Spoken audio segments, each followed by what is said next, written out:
ఈ మధ్యన ప్రొఫెసర్ నాగేశ్వరరావు గారు ఆంధ్రప్రదేశ్ రాజకీయాల మీద మాట్లాడాడు. అందులో కూటమి ప్రభుత్వంలో భాగస్వామ్యమైనటువంటి జనసేన పార్టీ నుంచి పవన్ కళ్యాణ్ గారు, అదేవిధంగా నాదెండ్ల మనోహర్ గారు వారు అమిత్ షాను కలిసినప్పుడు జగన్ని అరెస్ట్ చేయాలి అని డిమాండ్ చేశారని చెప్పి ఆయన రాజకీయాలను విశ్లేషిస్తూ మాట్లాడాడు. ఈ సందర్భం లోపల వెంటనే నాగేశ్వరరావు గారి విశ్లేషణను తప్పుపడుతూ జనసేన నాయకులు ఆంధ్రప్రదేశ్ రాష్ట్రంలో ఖండిస్తూ ఇలా ప్రెస్ మీట్లు కూడా పెట్టడం జరిగింది. సరే, ఇంతవరకు బాగానే ఉంది, వీరు విశ్లేషించారు, వారు ఖండించారు. ఆ తర్వాత తెలంగాణ వైపు నుంచి తెలంగాణ ఉద్యమకారులు ప్రొఫెసర్ నాగేశ్వరరావు మీద అక్రమ కేసులు పెట్టడాన్ని, ఆంధ్ర ఆధిపత్యాన్ని ప్రశ్నిస్తూ తెలంగాణ వైపు నుంచి అనేక మంది మీడియా సమావేశాలు కానీ రకరకాల సమావేశాలు నిర్వహించడం జరిగింది. దానికి ప్రతిఫలంగా స్వయంగా జనసేన అధినేత ఏపీ ఉప ముఖ్యమంత్రి పవన్ కళ్యాణ్ గారు జూన్ 2 తెలంగాణ అవతరణ దినోత్సవం నాడు హైదరాబాద్లో వారి నివాసంలో ఒక ప్రెస్ మీట్ పెట్టడం జరిగింది. వాస్తవంగా ఒక బహిరంగ సభ పెట్టాలని వారు ప్రభుత్వాన్ని పర్మిషన్ అడగడం, ప్రభుత్వం ఆ బహిరంగ సభకు అనుమతి నిరాకరించడం, ఆ తర్వాత పవన్ కళ్యాణ్ గారు 4:30కు మీడియా సమావేశంలో మాట్లాడారు.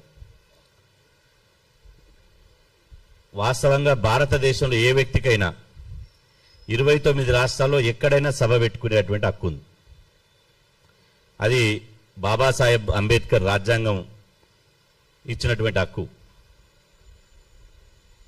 పవన్ కళ్యాణ్ గారి సభకు అనుమతి ఇవ్వనందుకు పవన్ కళ్యాణ్ గారు ఆ రోజు నివాసంలోనే మీడియాతో మాట్లాడుతూ అనేక సందర్భాల్లో తెలంగాణ అస్తిత్వం మీద, తెలంగాణ ఆత్మగౌరవం మీద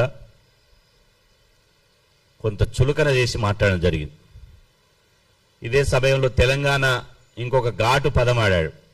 తెలంగాణ మీ అయ్య జాగీరా అని ఒక మాట మాట్లాడాడు.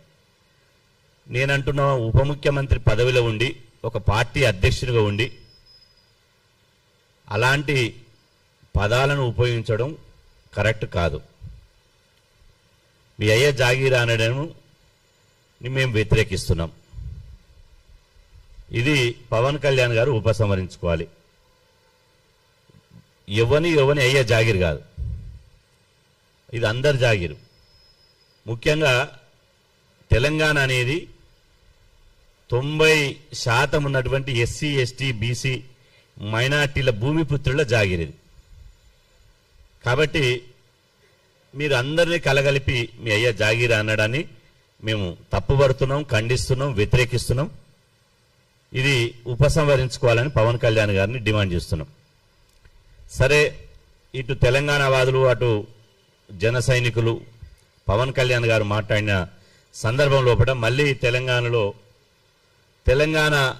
మాది తెలంగాణ జోలికొస్తే ఖబర్దార్ అని చెప్పి, తెలంగాణ అస్తిత్వం, ఆత్మగౌరవం, మా తెలంగాణ ఇలా జోలికి ఎవడొచ్చినా ఖబర్దార్ అని చెప్పి తెలంగాణ వాదులు ఒక ఉద్యమం తీసుకొస్తున్నారు. నేను వారికి ఒకటే విజ్ఞప్తి చేస్తున్నా. 12 సంవత్సరాల క్రితం తెలంగాణ రాష్ట్రం సాధించినాం. తెలంగాణ రాష్ట్రం వచ్చి 12 సంవత్సరాలు అయింది. ఏ ఆశయం కోసం, ఏ లక్ష్యం కోసం అయితే